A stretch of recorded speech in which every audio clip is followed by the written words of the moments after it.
Hi, my name is Juan Hernandez. I'm the principal biologist with Hernandez Environmental Services. I'm here to speak about Mr. James Penman, who's running for mayor of the city of San Bernardino. Mr. Penman and I go back a long ways, probably back to 1976. I used to attend the Home and Neighborly Service where Mr. Penman he was the director for the home. And he was also our scoutmaster for Troop 21 there at the Home and Neighborly Service. If it weren't for Mr. Penman, I never would have experienced what being a Boy Scout was, or even going camping. So Mr. Penman, was the person who introduced that to many of the kids on the West Side.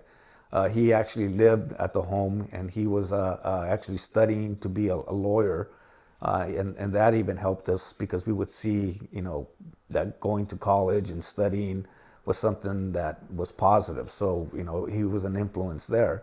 But he did take us out camping. That was the first time I had ever been up to the forest and seen the wildlife, which influenced my life because I became a biologist. But probably one of the most important things about Mr. Penman was in 1986 when I came down to visit San Bernardino. I was up in college at Humboldt State University, and my grandmother at the house on 9th and Western on the west side of San Bernardino, which is west of Mount Vernon, my grandmother told me that there was a crack house next to our house, and that the person who was selling crack had threatened to hurt her. So when she told me this, obviously I was very angry, so I wanted to go over there and do it myself to, to make sure that wasn't going to be a problem.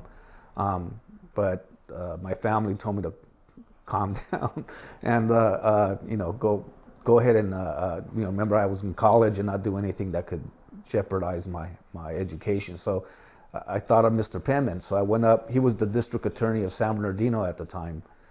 So I went to the city hall and I went to his office. And right away, Mr. Penman, he remembered me and he brought me into his office and he asked me what was going on. I told him the scenario. The very next day, Mr. Penman had the San Bernardino Police Department and other city officials at that house. They cleaned it up, arrested the person there for selling drugs. They found drugs.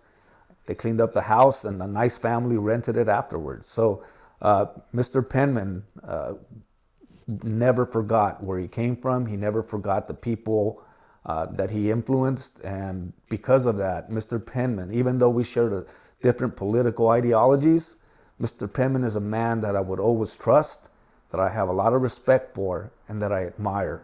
He was a major influence on our lives, and I know many other kids that grew up on the West Side. So I would like to thank Mr. Penman and also wish him a good campaign and vote for James Penman for mayor of San Bernardino.